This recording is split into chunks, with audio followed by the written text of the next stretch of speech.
Hi, everyone. I'm Emily Belaine from Point Raised Books. Thank you for joining us tonight. We're so excited to have Kazim Ali and Natalie Diaz here with us to discuss his new book, Northern Light, Power, Land, and the Memory of Water. And before we get started, I just have a few things I wanted to go over.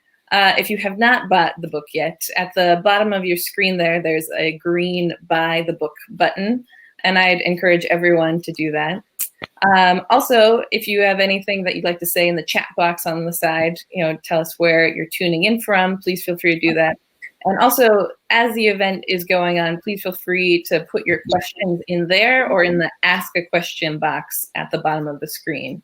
And you can do that at any point during the event, and probably about 30 minutes in, we'll sort of turn it over to you and answer your questions. But feel free at any point to put your questions in the Ask a Question box or the chat box. And I also just want to let you know about a few upcoming events we have.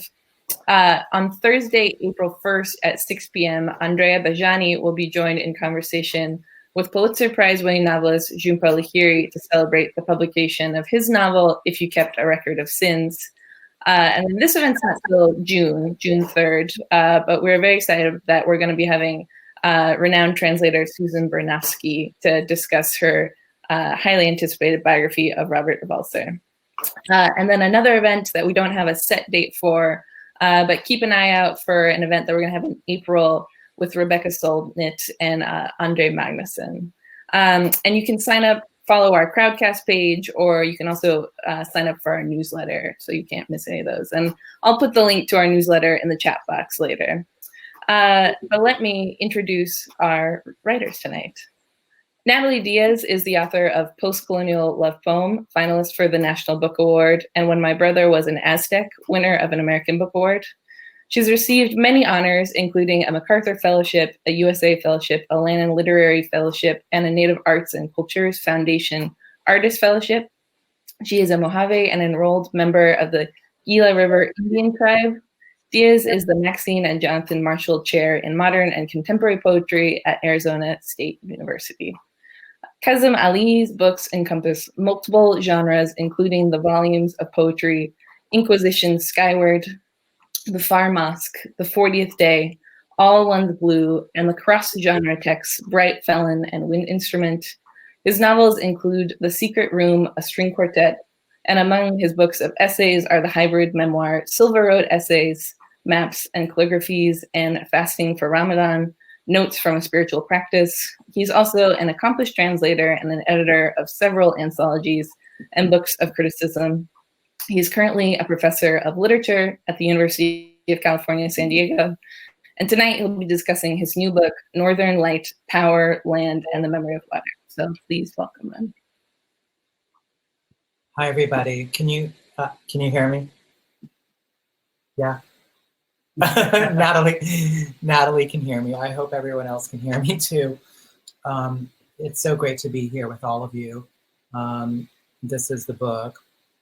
I'm going to read from just the very opening. I'm going to read from the opening chapter. And it tells, the very beginning tells the story of how my parents moved from India and Pakistan to England, and then we came to Canada. My father was an electrical engineer working for Manitoba Hydro, the province's electrical power authority, and it was his job that took us north. Jenpeg was a small settlement of single and double trailers built by Manitoba Hydro and perched on the banks of the Nelson River, deep in the great boreal forests of the Canadian North. At the time, Jenpeg was several hours by car on dirt roads from Woboden, the closest provincial town northwest of Jenpeg, where my uncle later lived with his family. Another town was even closer, Cross Lake, on the Cross Lake Indian Reserve, but it was inaccessible by road from Jenpeg, except in the winter when the lake had frozen over and you could drive across the ice. It is of Jenpeg, this isolated town with its dirt roads and gravel driveways, that I have most of my earliest memories.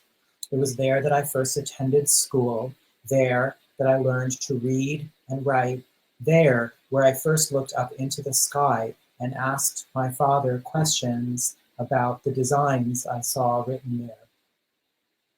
Mine was, in many ways, an idyllic childhood.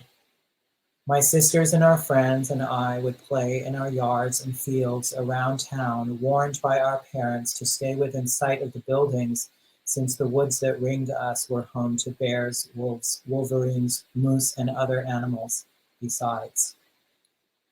In the winters, we would snowshoe or cross-country ski or drag our toboggans to a slope behind the school and slide down into a hollow at the edge of the woods. My father was there to work on the hydroelectric system of a generating dam that would dam the Nelson River and provide power to Winnipeg and other cities to the south. That was an era of great projects. All across the Canadian North, the provinces were diverting local water systems into a few larger rivers and then damming those rivers. After extensive surveying, Manitoba Hydro had identified the Nelson, which flows from Lake Winnipeg north through the Cross Lake system and ultimately empties into Hudson Bay, as an ideal site for a hydroelectric generating station. Some 1,500 workers and their families moved up into the forest where a clearing had been created, and only a few kilometers from where the dam would be built. The name Jenpeg, according to the story I always heard in my childhood, came from two women who worked in the Manitoba Hydro office, named Jenny and Peggy. I had long wondered what became of that town that I grew up in, with the tall green spruces seeming to brush against the often cloudy and low gray sky, the tepid summers, chilly autumns, and dark, thunderous winters. That landscape was the milieu of my childhood. I'm going to skip ahead here a little bit because I talk all about going to school. And here we are. One of the predominant sensory remembrances, I can still feel this on my body when I focus, is the cold. Already by Halloween, there was snow on the ground, and we would have to hurry home from school as the sun's yellow darkened and the shadows stretched long. All winter, the snow would pile up on the ground in the streets. I don't remember how the streets were cleared, but I do remember wearing a full-body zip-up snowsuit to walk to school in the later months of the season. And the sky, I remember the sky, more specifically the night sky. In that small clearing in the forest, with no evening streetlights, the night was darker than any I have experienced since. My father had two telescopes, a refractor telescope he mounted on a tripod in the backyard, and a larger, more powerful reflector telescope that he positioned on its base atop a table on the patio. The morning papers from Winnipeg would tell us what would be in the sky that night and where to look. We would look at planets, moons, stars, galaxies. I saw Jupiter through the telescope, and Arcturus, and Betelgeuse, and the rings of Saturn. The poet in me was born then as well. My father would tell us the stories of Perseus and of Andromeda, whose parents, Cepheus and Cassiopeia, bartered her life for the safety of their city. And then he would point out in the sky the constellations and the four characters. We moved from Jenpeg in 1979, the summer before I started third grade. Our new home on Staten Island would be the furthest I could have imagined from that town in the woods. Back in Manitoba, construction on the dam was completed in one more year, and the trailers were packed up and driven off the land. Jenpeg ceased to exist. As the years went by, and one by one, my parents, brothers, and sisters and their families moved from Manitoba to the Greater Toronto area, the forests of the north receded from my memory. From time to time, I mused again on childhood days, but mostly those first winters of Jenpeg were replaced in my imagination and in my daily life by the equally snow-filled winters of Western New York, where I mainly grew up after we left New York City, and later the winters of Ohio, where I lived for many years. It was in the middle of one such winter in a drafty old Midwestern house in Oberlin, with a polar vortex howling down through Canada to reach its icy grip around the southern shore of Lake Erie, that I began thinking again of the town I grew up in. Was the site still there? Was the dam still operational? I had no idea. I typed the word Jenpeg into a search engine, but barely any results returned.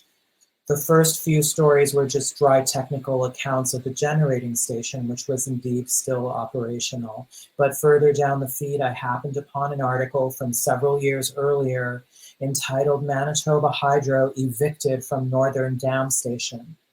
I didn't understand. Evicted? Didn't Manitoba Hydro own the land? Who was evicting them? I clicked on the news story to read further. The people from Cross Lake, who call themselves Pimichikamak, but whom the Canadian government designates as the Cross Lake Band, had, under the leadership of their chief, Kathy Merrick, served Manitoba Hydro with eviction papers. 600 people traveled the 20 kilometers from Cross Lake to take custody of the generating station and the adjoining housing complex, chaining shut the doors. Kathy Merrick wrote in the Winnipeg Free Press, this is Kathy Merrick's letter, Manitoba Hydro has been a great benefit to the province as a whole. Hydro employs 6,500 people, provides inexpensive power, and has brought $5.2 billion into the province from exports of, quote, clean energy in the last decade. But for us, hydro is a bitter word, and clean hydro is an insult. Our homeland has been ruined. The promises of fair treatment have been ignored. And to add insult to injury, literally, our hydro bills are much higher than the provincial average. Imagine if the once pristine waters in the lake by your cottage became murky and the shoreline continually washed away. Imagine your favorite childhood camping sites eroded right off the map, your industries undercut, your favorite golf course denuded, your ancestors' grave dug up, and your place of worship defiled. Imagine if you had to constantly fight for compensation and mitigation while paying monthly bills to the victimizer. Chief Merrick went on to contend that Manitoba Hydro and the province of Manitoba and the federal government of Canada had not fulfilled their agreements in the Northern Flood Agreement, the 1977 treaty under which Manitoba Hydro received easement rights to build the generating station. The town where I had grown up was on unceded land. As I came to learn since unrecorded time, that land and the people on it had been called Pimichikamak, meaning where lake lies across the river, a fairly accurate description of the hydrogeography of Cross Lake. The people in the region first encountered Europeans in the form of English traders. The register book of an English trading post dating to 1770 lists the Pimichikamak among the various indigenous communities who came to trade. And archaeological evidence reveals the presence of indigenous communities in that region of northern Manitoba for many more thousands of years. I'm going to skip ahead to this will be the last part that I'll read. A little piece at the end of the chapter. As the polar vortex receded from Ohio, Jenpeg and Cross Lake remained on my mind. I couldn't stop thinking about the landscapes of my childhood. I would wake up in the night thinking of the deep, cold lake that had gathered near the shores of Jenpeg as the river swelled at the dammed point. What was happening there now? I wanted to know. Sitting in my computer in the twilight hours before the cold winter sun dawned, rather than search for Jenpeg, I typed Cross Lake. Dozens of stories unrolled. Just a year before, in the winter, 6 young people in Cross Lake between the ages of 15 and 18 had died by suicide in the space of 2 months. And in the weeks that followed, there were at least 140 cases of attempted suicide by people under the age of 25. What on earth had happened? I read further, but the more I read, the less sense it made. 140 suicide attempts in a community of 6,000 people with no resident mental health counselor or therapist. The Pimichikamak had declared a mental health emergency and were requesting aid from the provincial and federal governments. The elders in the community had gathered and performed a sacred ceremony, calling on the spirits of the land and the water to assist. I couldn't believe what I was reading. The journalist Tanya Talaga draws a direct connection between residential school system and the current crisis in Indigenous communities around substance abuse, mental health, and wellness. For the period she studied, Talaga recounts that there were 126 suicides per Indigenous man, per 100,000 Indigenous men, compared to 24 suicides per 100,000 non-Indigenous men. The numbers for women were even more grave. First Nations women died by suicide at a rate of 35 women per 100,000 women, as opposed to the number of non-Indigenous women dying by suicide in the same period was 5 women per 100,000. For the Inuit communities of the subarctic and Arctic regions of Canada, the numbers are shockingly higher. Inuit young people aged 15 to 24 in the period Talaga studied died by suicide at 10 times. My mind was racing. I had to know more about what was happening in Cross Lake, so I wrote to the only email address I could find on the internet, Chief Kathy Merricks. I told her that I was a writer and that I'd grown up in Jenpeg, and I asked her a few basic questions about the situation in Cross Lake. I asked her if she could point me in the direction of any news or articles or research materials that might help me learn more about the community's activism around the Jenpeg generating station. Several days passed before I received a brief email in response. It is wonderful that you would reflect on your childhood, she wrote. You are more than welcome to visit our nation. Go back north? When the one place I wanted to go, the town of Jenpeg, apparently didn't exist anymore, and yet the possibility of seeing Cross Lake haunted me. What had happened there was somehow a part of me too. And why was Jenpeg suddenly on my mind? How is it that all these years had passed and I had never once thought of Cross Lake? But suddenly here I was, emailing with the chief. In the days that followed, my course became more and more clear, more and more real, more and more inevitable. I explored travel options. I bought plane tickets. I was going back. I was returning to the north. I'll stop there. Cliffhanger ending. Spoiler alert, I do eventually get on the plane and go out there.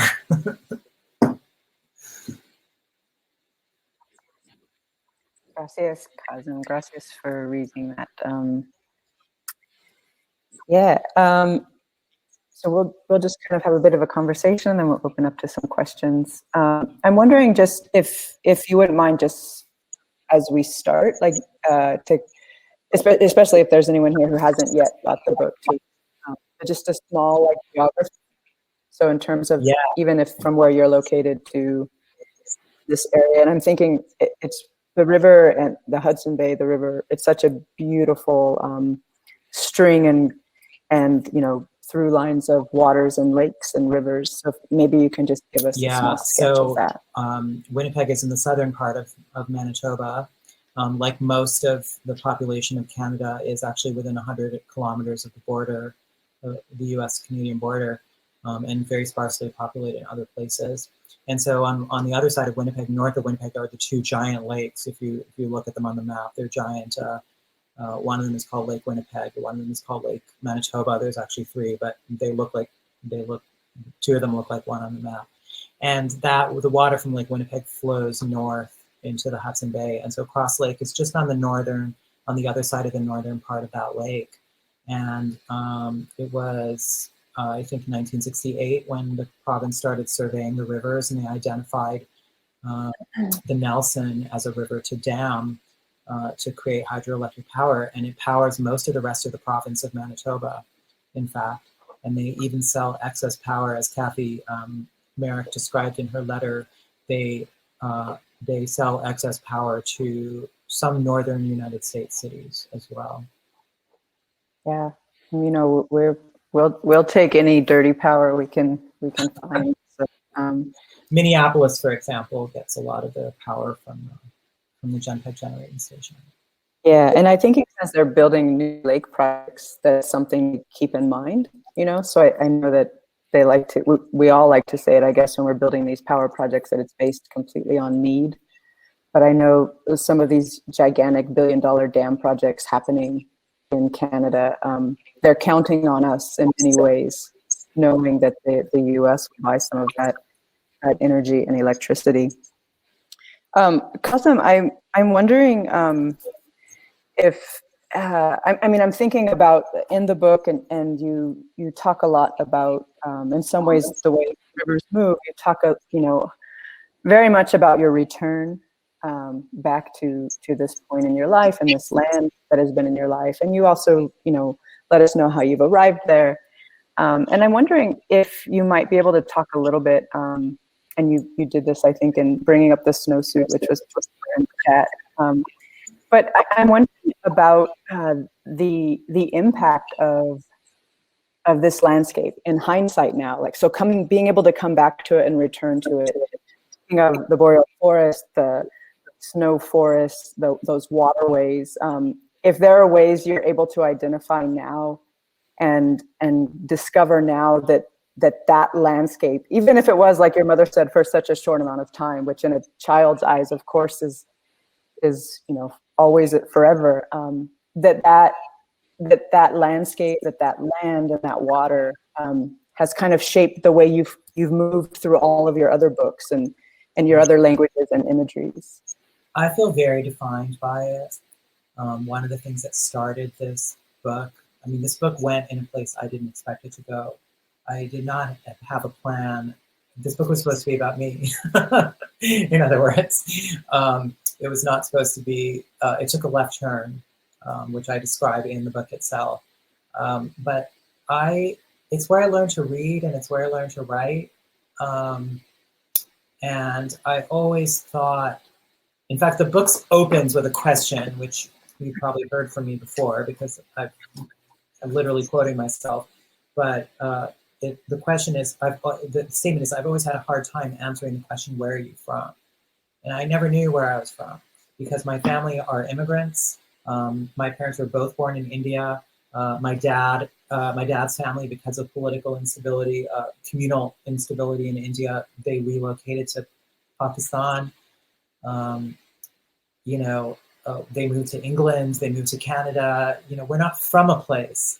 I don't have that, I'm not from a town where I knew everybody, my grandparents, my 4 grandparents are buried all over the world. Like, I can't just go and see their graves. I'm sure a lot of people have this experience, but it's almost the opposite of indigeneity in terms of like the Pimicikamak in Cross Lake, that not only has that community been there, for around 4,000 years, according to archaeological evidence, but the Cree presence, the Cree culturally contiguous Cree presence across the northern part of Canada, the archaeological work that I cite in the book is they trace it back 12,000 years.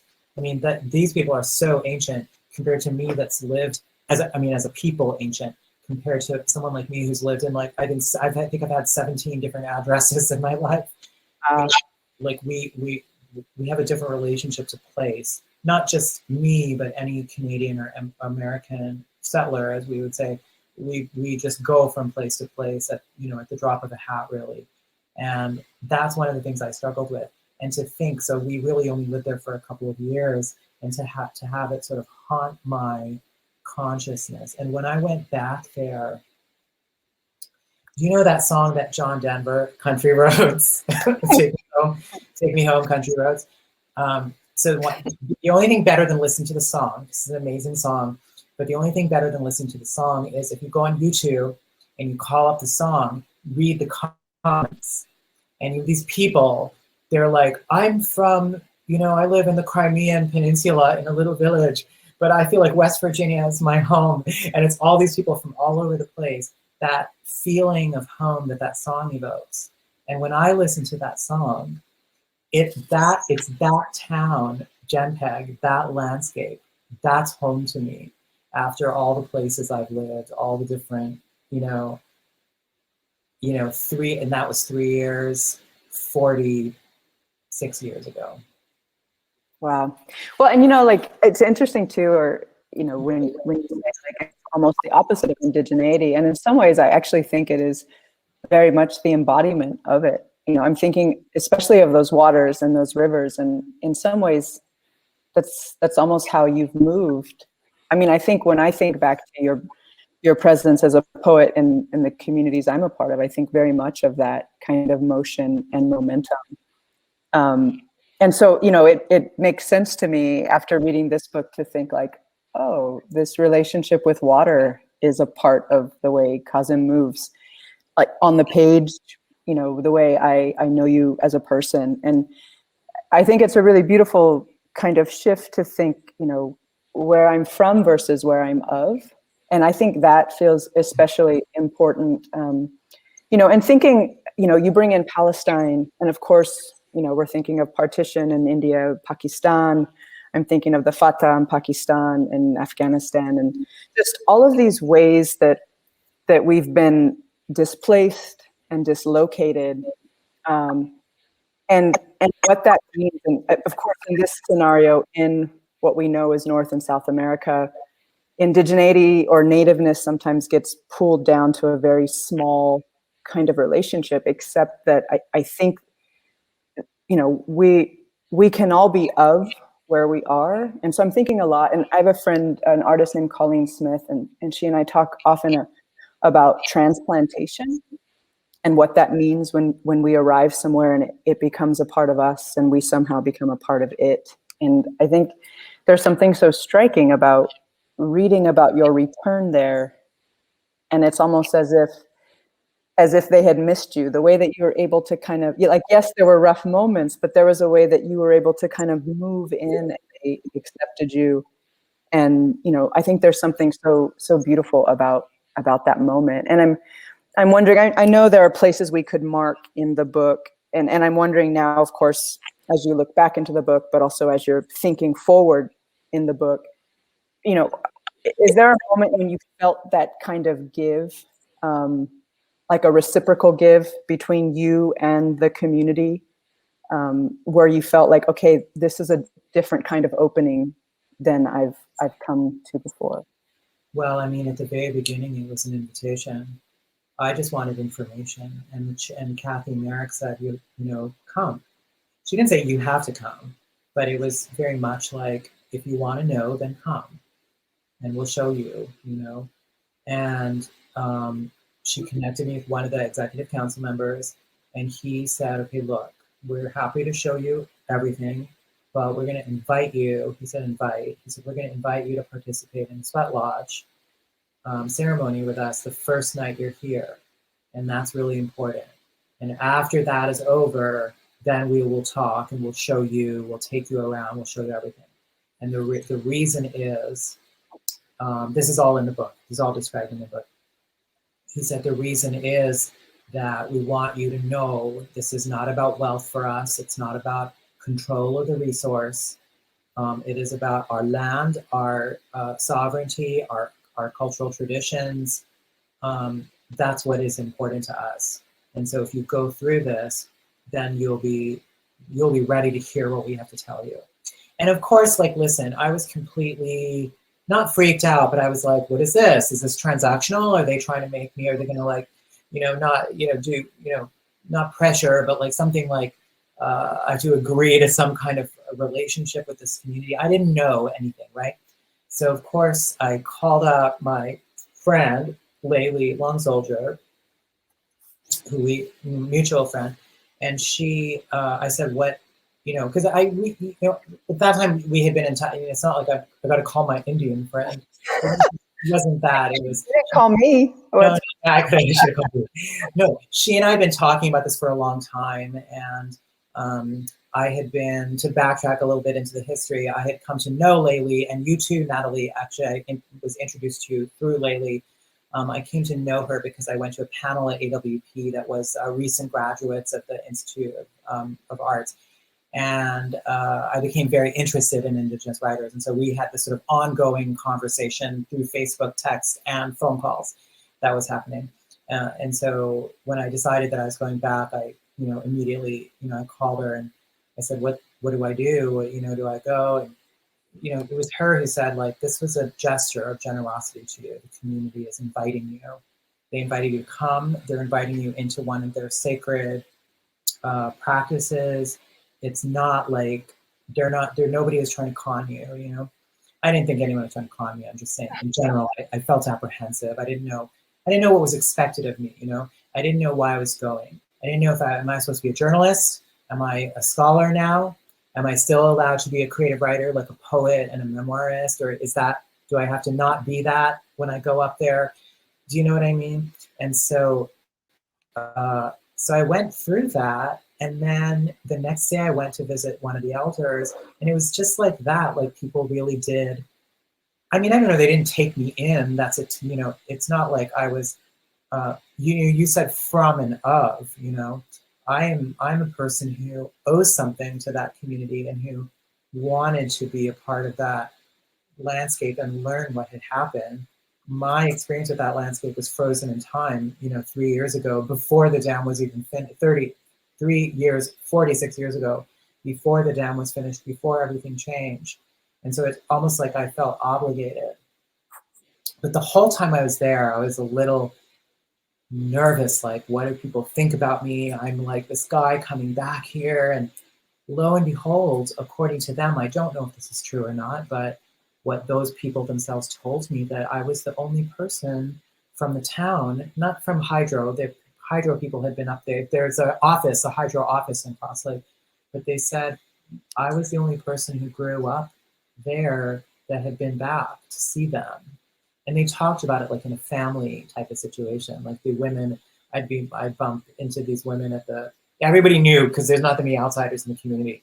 I would bump into women at the supermarket, the big, you know, it's called the North Mart in the middle of town. And they'd want to come and talk to me, and they'd say, oh, you've come back to see us. You know, like, it was really, you know, I wasn't sure how I would be received, but I was received as someone who was coming home, you know. Jackson Osborne, one of the elders I met, this is Jackson on the cover. He's holding up one of his photographs. He said, you guys just packed up and went back to the cities. You never came back, but you lived here once. Like, this was your land too, you know? So that really struck me. It was more of like, they were not looking at me as an interloper coming back, but as a cousin or something, you know? Yeah, I think that's something that our, like, just Western perspectives, but also Western story, I think, you know, Western government and policy for sure often denies us return. You know, it denies that part of our migratory patterns and part of our migrations, they're generous enough and capacious enough for return, and sometimes multiple returns.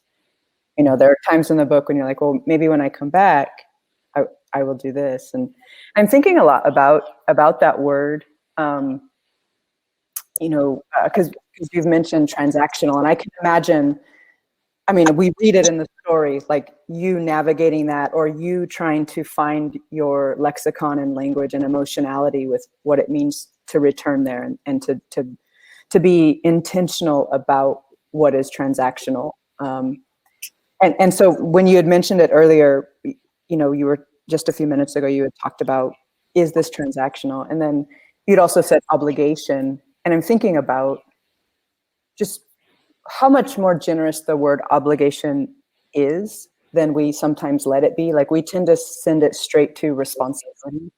So in some ways it then becomes like, well, they've done this, so I must do this. And yet that's not, there's still something to be discovered in obligation, which I think in the book, that just is blooming throughout the book. It's a space of generosity where you're willing to discover and willing to wonder.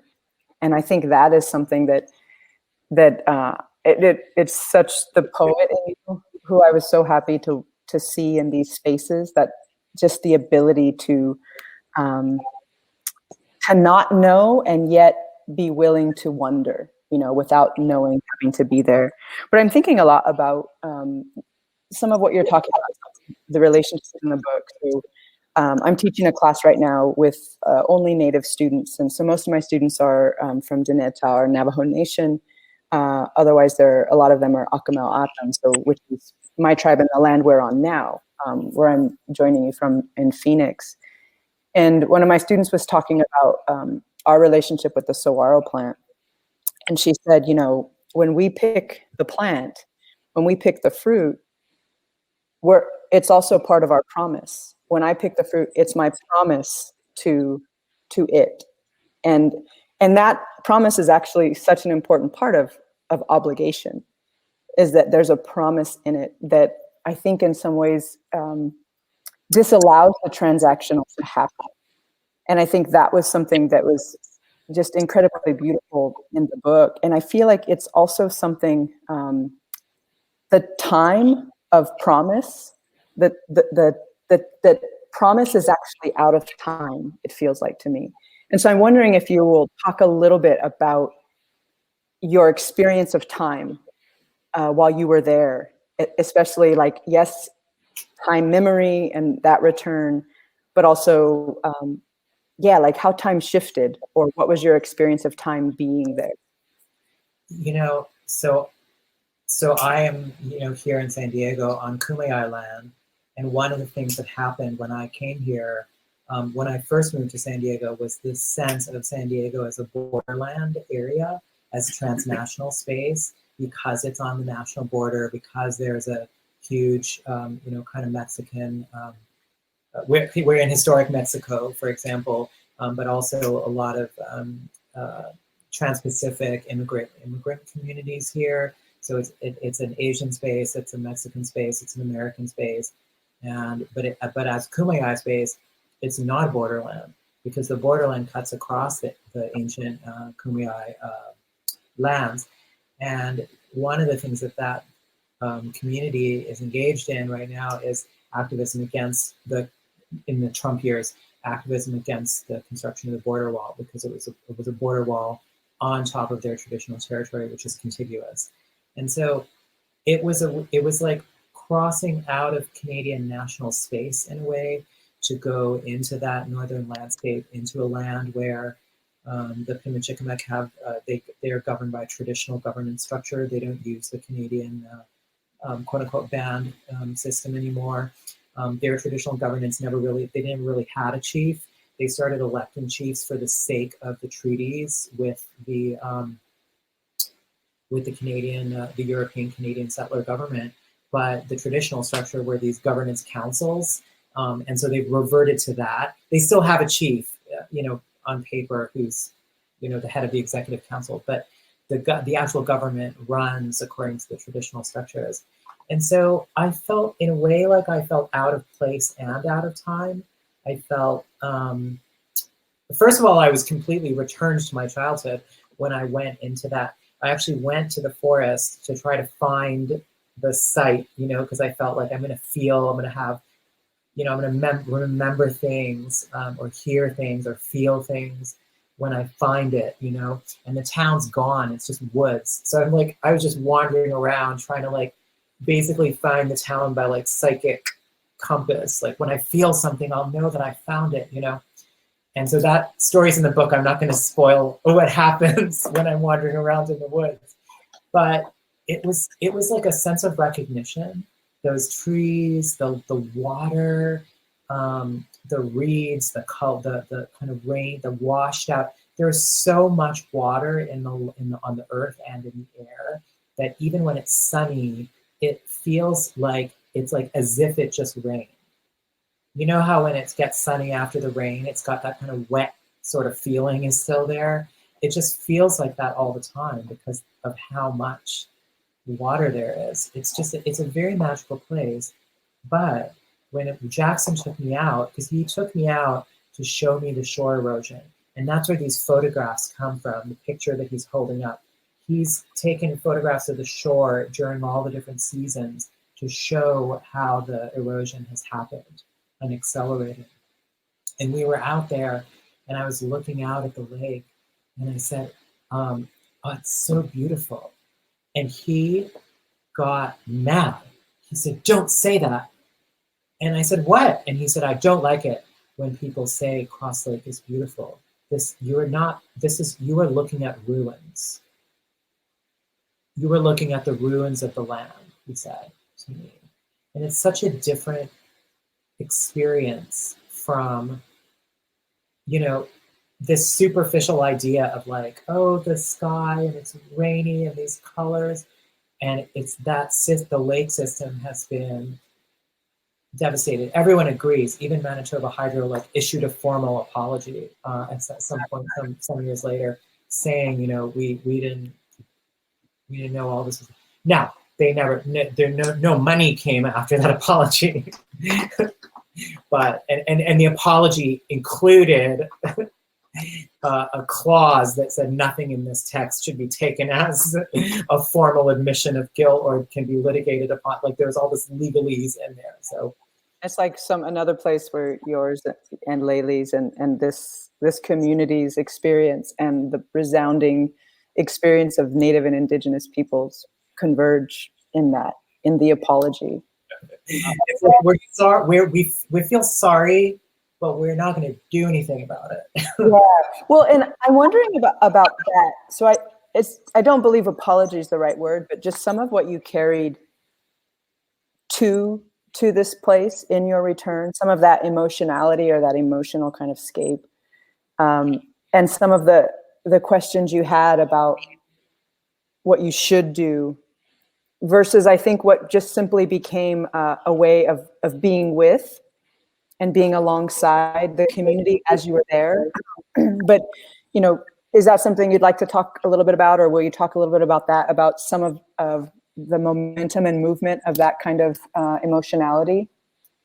Yeah, because many people had been, those people who had gone back up to Cross Lake in the past, like Robert F. Kennedy Jr. and his River Keepers, and Rodolfo Stavingen, the Sevenhagen, the UN Special Rapporteur on Indigenous peoples. People had gone up there and observed and realized, like, okay, this situation, and Manitoba Hydro apologizing, and yet there haven't been material results for the community. And so that's where the occupation of the dam came from in 2014.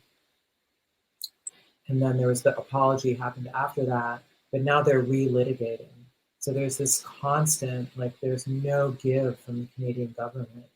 And this is happening in other places too. It's happening in Alberta with the new oil pipeline that's supposed to run through Minnesota as well. It's happening in BC with another dam, the dam construction in northern BC. So it's not a unique thing. It happened in northern Ontario as well. And there was a suicide epidemic in Thunder Bay in northern Ontario after the one in Cross Lake. So this is the mental health crisis among the young people in the communities. It kind of continues. And so there was some question around, like, for me, it was like, what can I do? You know, what am I supposed to do here? And I felt that, first of all, I can tell this story, which is, it's not quite journalism, it's not quite a memoir, it's not quite history, it's kind of all of those things together. But I do want, I'm planning continued involvement with the community. I've been up, I did go up again after that. The book recounts the first trip and the first trip only. But I did go up again after that. And I was planning another trip when Corona came.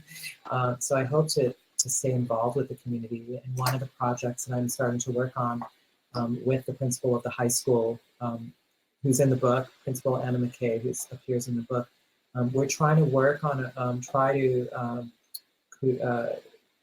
do something with the young people in Cross Lake doing oral histories, or writing about their own experiences, and trying to get them support and editing, editorial and revision to help them to tell the stories of themselves and of their families, and that hopefully we can get those published also. Because my book about Cross Lake should not be. There should be another one very soon, but written by people from Cross Lake. Yeah. Well, and it's also such a beautiful and generous, like, again, that return, like, this is where the sky made those shapes. This is where you begin, and so, like, there's also a return in that way. And I think there's something really beautiful about thinking about water as, as a migratory being. And, there's a Toni Morrison quote about memory and returning. And right. That's where the subtitle is Yeah. Adapted from her quote. Yeah. Yeah. And so I think that's also, in some ways very much a part of however that water shaped you, and that even to return there, because I was really struck again by also this kind of mirroring of river and sky and river and stars, which every native I know, many of our water stories are also in our skies. Yeah, it's really beautiful. And I was, we'll open up to questions. I think there's, so anybody who has a question, there's the chat, and then there's also, I think, an ask a question function. But along those lines, I was trying to find this before I asked you the question, and I couldn't find it. Of course I did now, but when you were there's the place in the book where you've driven over to Whiskey Jack Island, and then you're moving down, and there's that line at the beginning of the paragraph on page 89. It's like, my first reaction is not but dolor or dolor. I read it as dolor, of course, always, but like that I think is something that I feel resounding throughout. Those kind of shifts in, I guess, just the capaciousness of memory, everything memory holds, which is also moving forward. Well, because it was always lost. The town was always lost, and it was never mine to find again. It was never real. It was a group of trailer parks in the woods on land that belonged to these people for many more thousands of years. And it was their traditional fishing territory, actually. It's where the sturgeon would spawn. That's where the dam was built, was where the sturgeon would spawn. So they don't spawn anymore. And because the sturgeon are gone, there were impacts up and down the food chain. And these people who, even into the 60s, were still, many of them living out on the trap line, as they say, trapping, hunting, fishing, and all of that disappeared when the dam came and disrupted the ecosystem.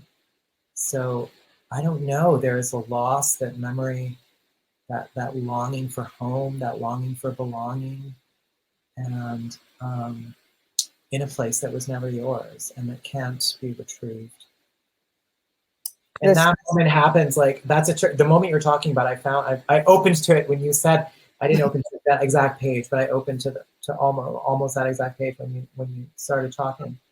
It's halfway through the book, and then I think that was a turning point for me, where I realized, like, okay, the story here is not the story of my return and the story of my finding home, whatever I thought it was going to be. The story is what's happening right now in this community. So focus. And then I go back, and the second half of the book is, yeah. Well, I mean, in which in some ways you were also a catalyst of some sort at some point, even for some of the conversations that happened. This reminds me, or this connects, I think, or constellates with a question from Anhi. And the question begins with a small quote. I'm a mixed blood native and have a question. I've read Kazim and just finished Post-Colonial Love Poem. My question, and I actually think, Kazim, you're one of the most generous people to entertain this question or to make space for it. My question is about belonging when you don't belong to any river and trauma has erased memories. And I think, Thomas, if you haven't read the book yet, I think there's a conversation waiting for you in the book. And then Kazim, do you want to talk a little bit more about that? Because I think in so many ways, your own family's history, again, Palestine, again, your personal history with this place, your relationship to indigeneity and indigenous communities, it's all connected. I mean, for the longest time, I didn't think I belonged anywhere. I didn't have a home. I viewed myself as a wanderer. At a certain point, I embraced that and started to feel like I'm a nomad. I don't have a home. I belong to every place in the world, That's a certain kind of wanderer that can find home anywhere, can create home anywhere. And I would often do that. I would move to a place. I would live, a place for a year or 2 years or 3 years, and I'd really, really quickly have to kind of find a routine, have to find like my regular coffee place and my regular, my regular walk through town. I became conservative quickly because I just wanted to belong, so badly. And the story of Jenpeg and the story of Cross Lake, the story of Jenpeg, like remembering Jenpeg and wanting to find out what happened, it coincided with, I talk about this in the book, it coincided with the elders' ritual. And lately, when we talked, when Laylee Longsolter and I talked in the hotel the day before I was getting ready to leave, she said, maybe they called you. Maybe that's what this is about. Like something just radiated out into psychic space, and like suddenly you're obsessed with the town where you grew up, and you want to find out what happened there. It was all very mysterious. So, the truth is out there, as they used to say on the X-Files. I'm 100%. Sure, I could believe that, very much so, especially after what I witnessed when I went there. But I don't know what to say in terms of if if trauma has erased, because my family, the memory of my family, it goes back like to my grandparents only. After that, like, I don't really know. I know some names of people. I have a photograph of my great grandfather, once a single photograph. He's the spitting image of my dad. It's like a time travel episode on Star Trek or something where they're like, but other than that, we don't know. And like I said, my grandparents' graves are like all over the world. So it's like, are we landless people? Are we scattered people? Have we lost any sense of being able to belong somewhere? I don't know the answer to that question. But I do know, for me, language was a home, always a home. Yeah, well, and I mean, the thing about language is it's shaped by the land. It's shaped by the land for our bodies. And so I think there's something about it's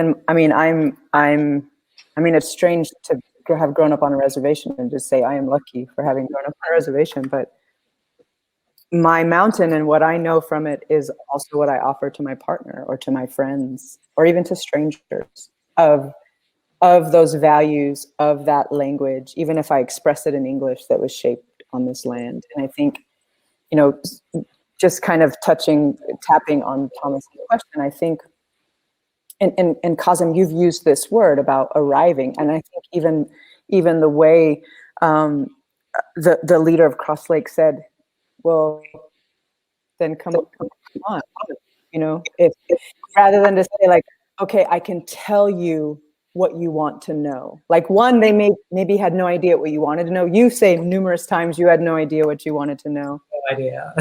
But also that willingness to say, who knows? Like we don't know what is yet awaiting you here or us of you being here.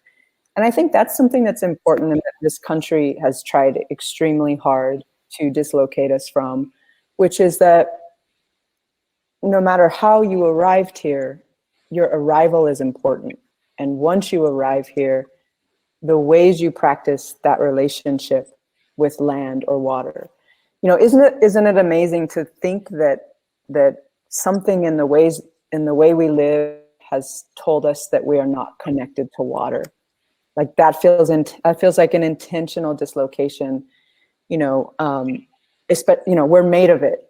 All like I feel like I'm in my language, I'm even made of it. But mostly we don't. Most of us don't speak a language that has been shaped by the land that we live on, and we might speak a language like English has this weird long history that travels across Europe in the first place. But living in an ancestral land, speaking an ancestral language it's not a common experience for most people in America. Well, but English, I think that's also like many of my ancestors have actually lived in English. We have 2 speakers left of Mojave, and all of my elders are living in English. And so I think it's a trick of sorts, because I think English is capacious in that how many of our people, even we here, have survived in it and managed to love in it. And I mean, Latin apparently was shaped on a river. I think about that a lot. That's my own question, but I'm so interested in like all of. I love this water and language though, because in India, the South Indian languages are all said to resemble different kinds of rain. The sounds of them, like I forget which language is which. There's 4 of them, but one of them is like language. One of them is rain in a puddle. One of them is rain in a bucket. One of them is rain on the roof, and then I think one of them is rain like on something else. I forget what it is. But it's really interesting to me that the flow of our thought could be likened to water. And, and to extend the metaphor,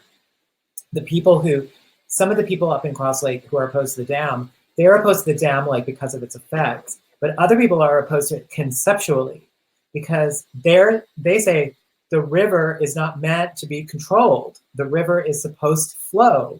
And when you stop its flow, all this energetic, it's the energy of the land. So they have very, very deeply held beliefs around the fact that we shouldn't be damming rivers at all. It's like a whole other kettle of fish to continue the metaphor. Yeah, we won't escape the metaphor. There's another question, and then also there's a question about if your father, and you can kind of choose which one, if your father was a part of your research for this, and then there's a question that I'll set alongside connected or not. But I think this is a question you also ask in the book. If you have advice for writers, maybe advice is a weighted word, but if you want to talk about like the experience of writing or telling stories or creating poetic words with and about communities that these other writers might not call home, and then is there anything about like transnationality or you having other homes, or like you say, 17 different places that has, created a condition for you to write into? Well, I have to say, first of all, my father and mother both knew that I was writing this book, and I did have conversations with them about it, some of which I describe in the book, but others. My dad actually helped me fact check some of the hydroelectric technology. It's explained some of how the dam worked and that kind of thing. The larger question, the one that everyone wants to know the answer to is, what does your father think about all of this, and how does he feel about the dam now? And, knowing what you know now, does he feel, whatever, what are his feelings? And, those are my family's conversations to keep having. They're not in the book for a reason. And I think it's for everyone who reads the book to ask themselves, knowing what you know now. We all have electricity. Where does it come from? When you turn the tap on in your house, where does the water come from? So I think it's less important, that individual part of it. And even when we have a real conversation about it, now he hasn't read the whole book. He's only read bits and pieces of it. Now he has the whole book. I imagine if he reads it, I don't know if he's going to read it or not. I hope he does. And when we talk about it, we will talk about it. And I don't know that I would, even at that point, I don't know that I would share that part of it. I don't think it's important, actually. Yeah. Someone asked about, did I write about it in poetry or did I write about it in other forms? As I encountered this story, my way of writing about it changed. I did think I was just going to write more of a lyrical memoir around it, but then I did turn into a journalist, and then I did turn into a historian, and it just seemed more important to address this subject in, I don't want to say straightforward way, but in a way, the forms of journalism and history and essay and memoir too seemed more appropriate and more necessary than writing about it as a poet. But if you were going to talk, if you were asking me, have I written about not belonging and written about longing and written about, my relationship, all of that in poetry, I mean, sure I have, but I'm not planning on writing like an epic poem about the north of Canada or anytime soon. Although I did write a poem about Alaska recently, so never say never. Yeah, there's a question from Heather, and I don't know if it's Loop or Lip, so apologies, Heather. I'm just going to say your first name. I guess so. This is Heather's. I guess what I'm struggling with as a poet is what authority do I have to talk about my past, my native identity when it's been erased. I lived on a res too and never felt I belonged. And so thinking the last part of that is I just don't want to speak about something I was taken very far away from. And so I think this book is and the process that you've been talking about, you know, that's present in the book, but also some of what you're building of the blueprints of it feels, I think, like a generous way to think about this question, and that you were willing to walk into what you did not know. You weren't projecting certain questions or certain knowledges on it. And I think that's also what is, I think, emotionally compelling. It's what's imagistically compelling about the story, is that you had a question and you were willing to ask it and let it move and resound outward versus having an answer that you felt you had to arrive at. But will you please speak a little bit more about that? I think it's something that could, you know, be a generous field. Yeah, I mean, first, there's two answers. First of all, the loss of that history, the disconnection or the feeling of disconnected, that is part of your story and a part of your experience. And in the various ways that we reconnect are unexplainable. So my grandparents spoke Urdu. My parents spoke both Urdu and English. My generation, we speak only English. Both of my sisters married into families of where everyone was Urdu speaking. I alone did not marry, nor am with an Indian person. But I started studying Urdu in the last year. And even though Urdu, you could say that language has nothing to do with me really in my life, I never spoke it. It's just my blood relatives or my family happened to speak it. But putting those words in my mouth, I don't know. I can't describe it to you. There are ways that my brain always worked inside with language that was with Urdu, because the people around me had those brains that were created by Urdu, and the parents that raised me had those brains that were created by Urdu. So maybe my brain too was understanding in the structures of Urdu, or like sending it along the pathways of that grammar. And when I finally learned it and put it into my mouth, it was like a feeling of recognition, really. You know, and the same could be said with anything, cultural dance or clothing or all of those different practices. So none of it has been taken, none of it does no longer belong to you. It all still belongs to you. Yeah, it makes me think, Kazim, it's such a generous way that you thought about that. Like, again, like English is a strange language. So we often go to like, I forget. Like I've forgotten that language, or I no longer know that language. But the way that you've just built this out, in some ways, it's like, what of us still remembers, even if we can't connect to it? You know, so like you're saying, like this, I mean, poetry itself, right? Or like when you heard this indigenous language, and then immediately your body somehow carried you to Urdu, you know, and you're like, well, this is, and maybe that was a sound, maybe it was a feeling, maybe it was a memory, you know, who knows in this. But I think there's something about that relationship, again, that you manifest in this book that's saying, like, you know, maybe we don't know exactly how to ask the question, but something in us remembers that it needs to somehow find a way to manifest itself. We might not have the right word or the right wording of the question.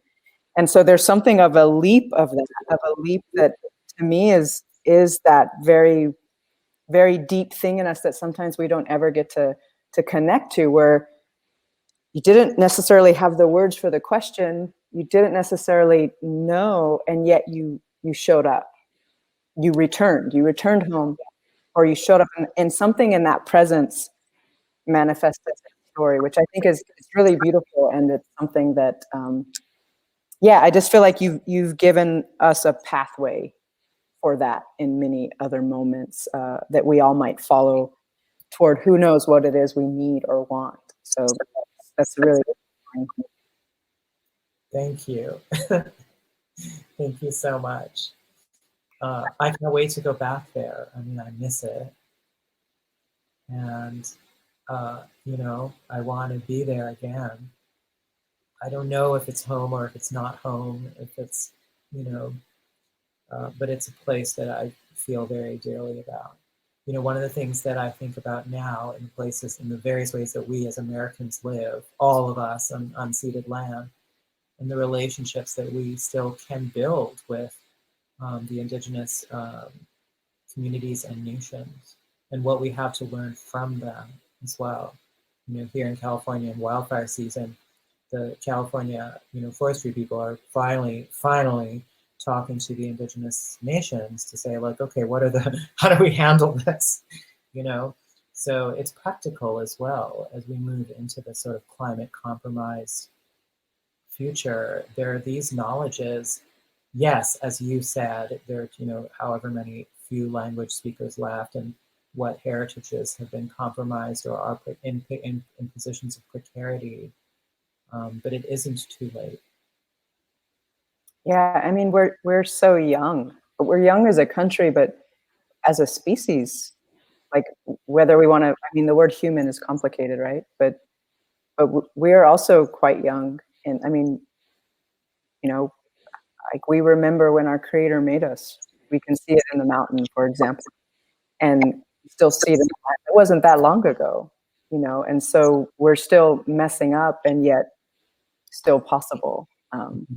And I think if anything is going to show us that, it's the water, you know, like that it knows it will clean itself of us and our mess, you know.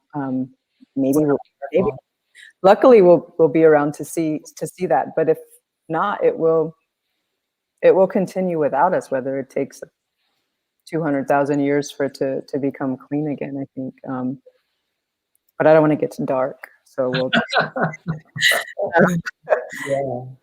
I'm not sure how we're doing on time. Emily, how are you, and how's everybody?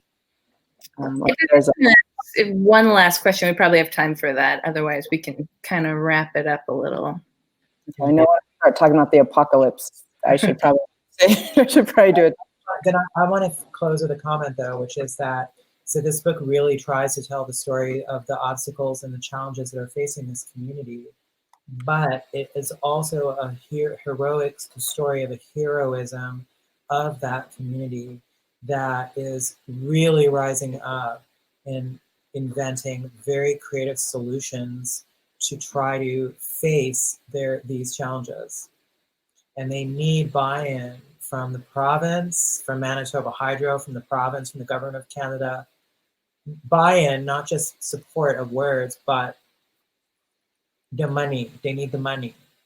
And if that dam, as Kathy Merrick, as of 2014, that was 7 to 8 years ago, had generated $5.2 billion in external revenue, power sold.